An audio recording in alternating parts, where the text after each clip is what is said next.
अगर दीवार में लगाए जाने वाला पेंट कोई पी जाए तो क्या होगा, और अगर किसी पेड़ में रस्सी को बांधकर वैसे ही कुछ सालों के लिए छोड़ दिया जाए तो क्या होगा। फैक्ट लवर के लिए एक ऐसा स्पेशल एपिसोड है जिसमें आपको वो फैक्ट जानने को मिलेगा जिसे आपने इससे पहले कभी ना देखा होगा। बस आप एक बार वीडियो को पूरा लास्ट तक देख लेना, मजा ही आ जाएगा।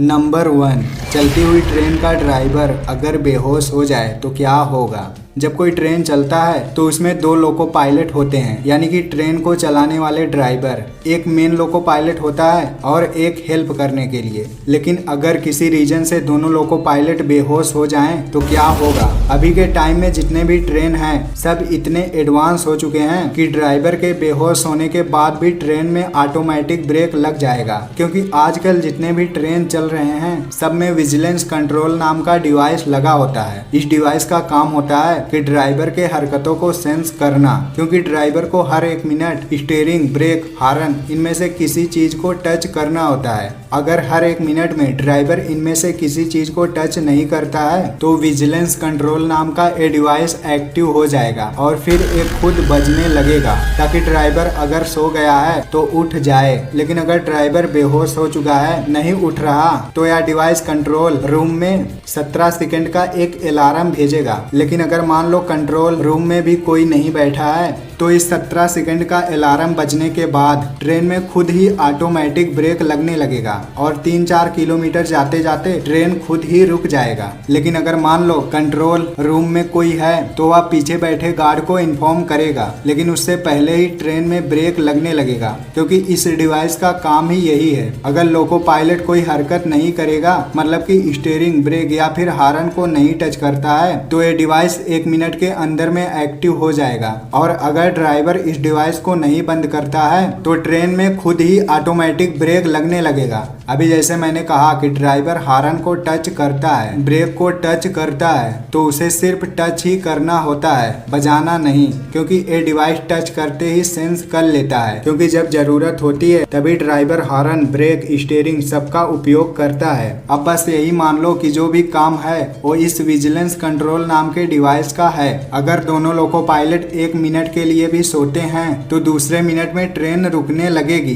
देखो, अगर कभी ट्रेन में सफर कर रहे हो तो मान लो ट्रेन किसी वजह से कहीं जंगल में रुक गया, तो चेक करने मत चले जाना कि ड्राइवर सो तो नहीं गया, क्योंकि अगर ड्राइवर सोया होगा तो इस बात की खबर ट्रेन में बैठे गार्ड को हो जाएगी। नंबर 2, चलते हुए सीलिंग फैन में कोई हाथ डाल दे तो क्या होगा।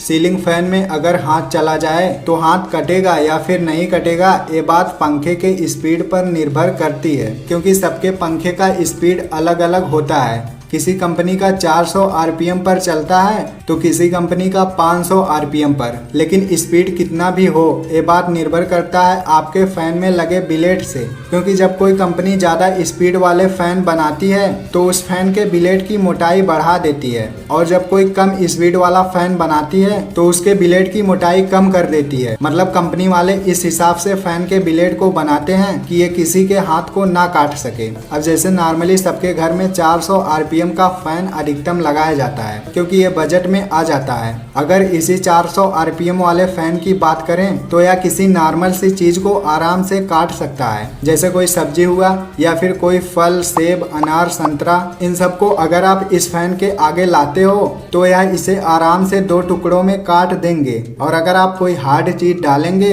जैसे फर्नीचर का कोई सामान, तो वह पंखे के ब्लेड को आराम से तोड़ देगा। अब अगर हाथ डालने की बात करें तो मैंने पहले ही बताया कि कंपनी वाले फैन के ब्लेड को इस हिसाब से बनाते हैं कि ये किसी इंसान के हाथ को ना काट सके। लेकिन अगर मान लो कि किसी का हाथ अचानक से चला जाता है तो उसे बस सिर्फ थोड़ी सी चोट लगेगी, उसका हाथ नहीं कटेगा। हाथ चमड़ी भी कट सकती है, तो इसीलिए इसे मत ट्राई करना। जो लोग चलते हुए फैन को ऐसे हाथ लगाकर रोक देते हैं उनसे भी यही कहूंगा कि इस तरह करने से आपको चोट भी लग सकती है, तो यार इस तरह का स्टैंड मत किया करो। नंबर 3, ऑटो पायलट मोड पर गाड़ियां कैसे चलती हैं। अगर ऑटो पायलट मोड वाली गाड़ियां बनाने की बात करें तो सबको पता है कि टेस्ला कंपनी यानी कि एलोन मस्क ने इस टेक्नोलॉजी को लाया था। लेकिन अभी के समय में बहुत सी कंपनियां ऑटो पायलट मोड वाली गाड़ियां बना रही हैं। पर हम लोगों का मेन टॉपिक ये है कि ऑटो पायलट मोड काम कैसे करता है। जैसे सबसे पहले इस ट्रेंड को टेस्ला कंपनी ने लाया था, तो उसी कंपनी के गाड़ी से हम लोग समझते हैं। शुरुआत होता है कैमरे से। इस गाड़ी में पूरे 8 कैमरे लगाए गए हैं जो 360 डिग्री पर घूम सकते हैं और पूरे गाड़ी में आगे से लेकर पीछे तक सेंसर लगाए गए हैं और आगे पीछे दोनों तरफ रडार लगाए गए हैं। इन सबको चलाने के लिए गाड़ी के अंदर एक स्मार्ट कंप्यूटर लगा है। जो 8 कैमरे लगे हैं उसका काम दूर दूर तक देखना होता है। आगे के तरफ 2 कैमरे हैं और साइड साइड में 2-2 कैमरे, यानी कि 4 कैमरे, और पीछे की तरफ 2 कैमरे। आगे और पीछे की तरफ जो 2 कैमरे लगे हैं उनका 60 मीटर तक देखने का काम होता है। ये कैमरे देखते हैं कि आगे कोई ऑब्जेक्ट तो नहीं। अगर कोई ऑब्जेक्ट होता है, जैसे मान लो ऑटो पायलट मोड वाली गाड़ी सीधे जा रही है पर सामने ही एक गाड़ी खड़ी है, तो तुरंत ही एक कैमरा अंदर लगे स्मार्ट कंप्यूटर तक इस बात को पहुंचा देगा। तब ये स्मार्ट कंप्यूटर गाड़ी की दिशा को बदल देगा और आपकी गाड़ी उस गाड़ी के बगल से निकल जाएगा। लेकिन अगर पूरा ट्रैफिक है तो ऑटोमेटिक ब्रेक लगने लगेगा। तब गाड़ी के चारों ओर लगे सेंसर का काम चालू हो जाता है और वो सेंसर इस चीज को सेंस करते रहते हैं कि किसी गाड़ी में टच ना हो जाए। वो सेंसर हर एक गाड़ी और किसी भी इंसान या फिर कोई चीज सामने है उससे 1 फीट दूर ही गाड़ी को रखता है। और जो रडार होता है वो ब्रेकर और गड्ढों का इंफॉर्मेशन इस स्मार्ट कंप्यूटर तक पहुंचाता है और यह स्मार्ट कंप्यूटर गड्ढे या फिर ब्रेकर के पास पहुंचते पहुंचते गाड़ी को धीमा करने लगता है। और अगर कोई आदमी अचानक से गाड़ी के सामने आ जाता है तो यही रडार और सेंसर गाड़ी को रोकने के लिए इंफॉर्मेशन भेजते हैं। और रडार का एक और काम भी होता है, आपके सामने चल रही गाड़ी के स्पीड को उस स्मार्ट कंप्यूटर तक पहुंचाता है जो गाड़ी के अंदर लगा है। अभी जैसे मैंने आपको बताया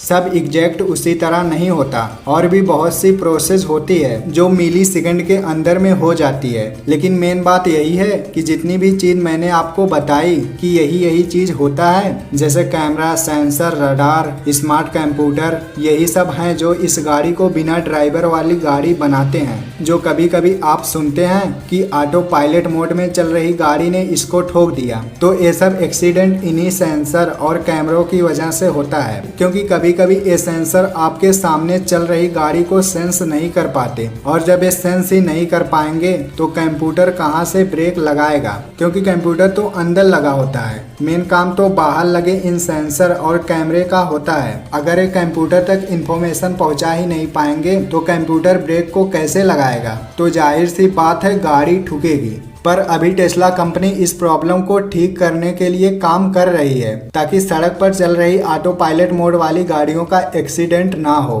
नंबर 4, क्या होगा अगर किसी पेड़ में रस्सी को बांधकर वैसे ही कुछ सालों के लिए छोड़ दिया जाए, तो क्या होगा। आपको ये बात अच्छे से पता होगा कि जब तक कोई पेड़ जीवित है तब तक वो मोटा होगा।